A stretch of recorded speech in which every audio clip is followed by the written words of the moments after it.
क्या शब्द बोलते हो, क्या नहीं बोलते, अच्छा लगता है क्या?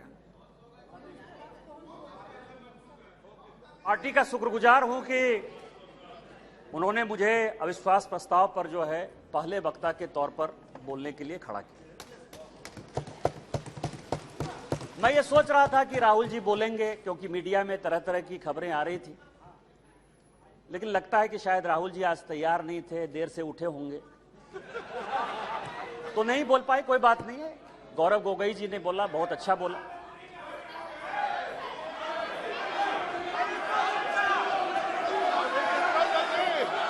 स्पीकर सर, गौरव गोगोई जब बोल रहे थे इस कांग्रेस पार्टी को शहादत के बारे में, लोगों का क्या बलिदान है इसके बारे में कुछ पता नहीं है। इन्होंने मणिपुर की बात की और पूरे देश को नहीं, पूरे संसद को जो है इन्होंने चैलेंज किया कि आप लोग में से बहुत लोग मणिपुर नहीं गए होंगे, मणिपुर नहीं देखा है आपने।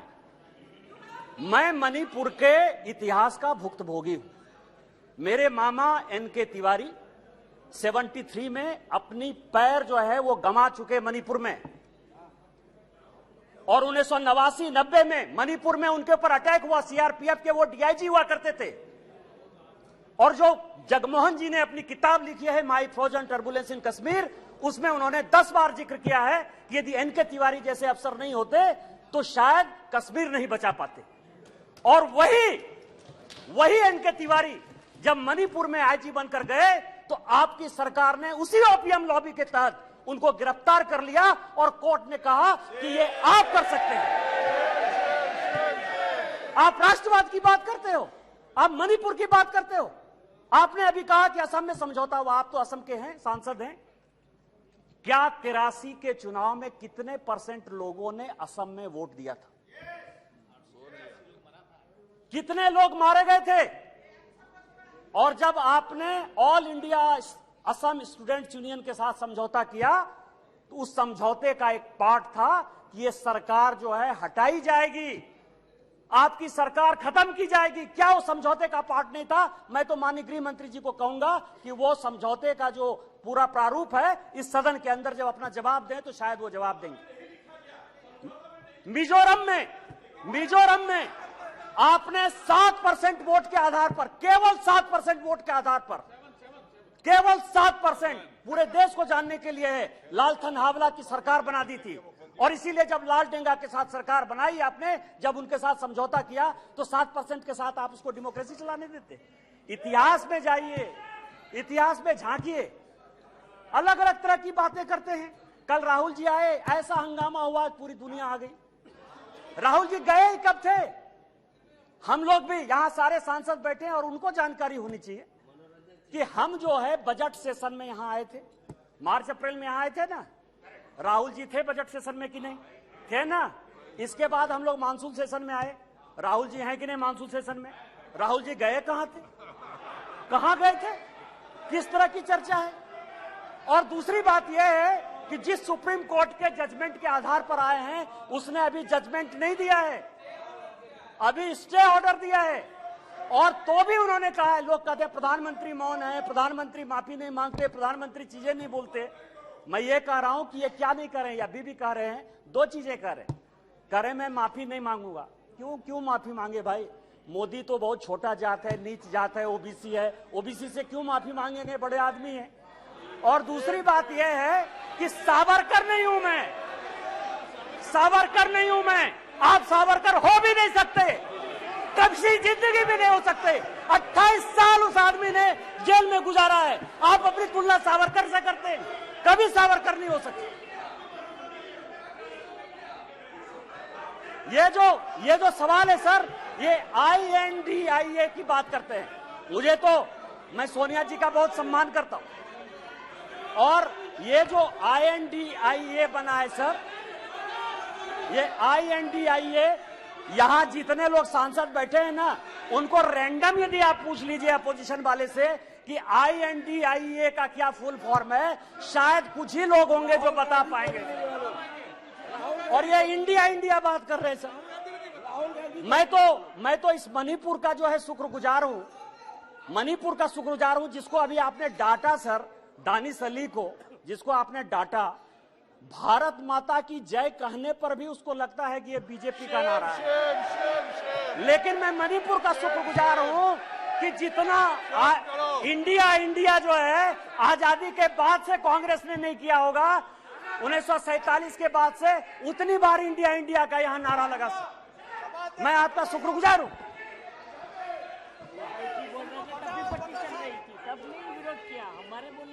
मेरे प्रधानमंत्री अध्यक्ष महोदय, मेरे प्रधानमंत्री एक बात कहते हैं कि ये अविश्वास प्रस्ताव नहीं है।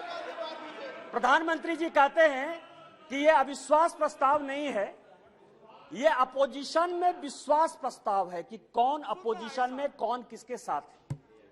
जब माननीय प्रधानमंत्री जी ने यह कहा तो मैंने सोचना शुरू किया सर कि प्रधानमंत्री जी ये बात क्यों कर रहे हैं, हमारे खिलाफ अविश्वास प्रस्ताव है, लेकिन वो कह रहे हैं कि ये अपोजिशन वाले अपने विश्वास प्रस्ताव की बात कर रहे हैं और उसमें वो देखना चाहते हैं कि कौन दल सचमुच उनके साथ है।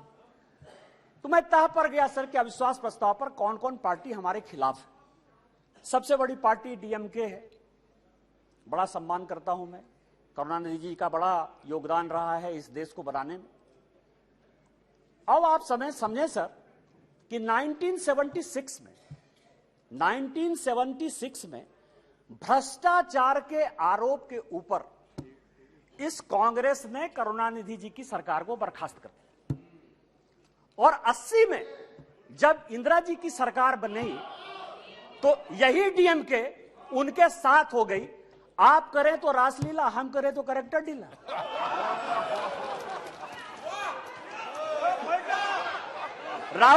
राजीव गांधी का मर्डर हुआ सर, राजीव गांधी का मर्डर हुआ, 2 कमीशन बना, वर्मा कमीशन बना और जैन कमीशन बना, और जैन कमीशन ने कहा कि लिट्टे को सहयोग करुणानिधि जी की पार्टी डीएमके देती थी।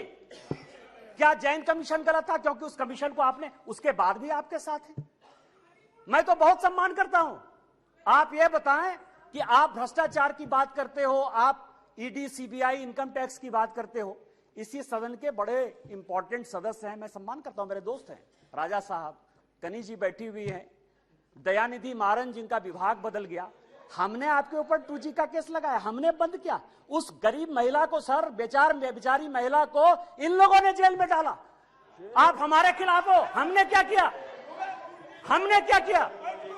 हमने आपका विभाग नहीं बदला, हमने आपका विभाग नहीं बदला।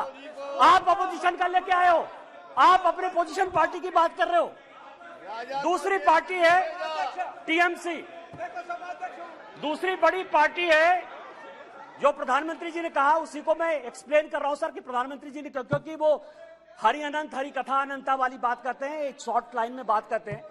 दूसरी पार्टी है सर टीएमसी। माननीय राजनाथ जी संजोग से बैठे हुए हैं। सिंगूर का बड़ा आंदोलन हुआ, भारतीय जनता पार्टी की सहयोगी थी, हमने साथ दिया टीएमसी का। माननीय राजनाथ सिंह जी पार्टी के अध्यक्ष होते हुए ममता बनर्जी के रैली में शामिल हुए, हमने आंदोलन को साथ दिया। यदि आज आप बंगाल में सरकार बनाए, उसमें हमारा भी कोई योगदान है, लेकिन आपको करप्ट किसने बनाया? नारदा का केस हमने आपके ऊपर नहीं किया, शारदा का केस हमने आपके ऊपर नहीं किया, इस कांग्रेस ने किया। आपका विरोध उस कांग्रेस से होना चाहिए कि हमसे होना चाहिए। तीसरी पार्टी है लालू प्रसाद जी की आरजेडी, ललन सिंह जी यहां बैठे हुए। हमने उनको जेल नहीं भेजा सर, मैं केवल यह कह रहा हूं किस तरह की ये अपोजिशन की यूनिटी है। एक जो गाना है ना सर, एक ऐसा सुर मंदिर है जिसमें संगीत नहीं, गीत लिखती दीवारों पर, गाने की सुर नहीं, गाने की रीत नहीं। मतलब आप ये समझे सर कि ये आंख का अंधा नाम नयन सुख, सब एक दूसरे से लड़ रहे हैं, लेकिन नाम क्या रखा है? इंडिया। लालू प्रसाद जी हैं सर, लालू प्रसाद जी को ललन जी ज्यादा बताएंगे बोलते हुए। यदि इस हाउस में सही सही बोलेंगे तो, यदि सच बोले तो आज जो लालू प्रसाद जी के बेटे को जो है उन्होंने, जिसने उप मुख्यमंत्री बनाया है, वही उसके जो है विरोध में खड़े थे सर। और यहां की कांग्रेस सरकार थी 95 में जिसने कि लालू जी को अंदर कर दिया। हमसे किस बात का विरोध? विरोध तो आपको कांग्रेस से होना चाहिए ना।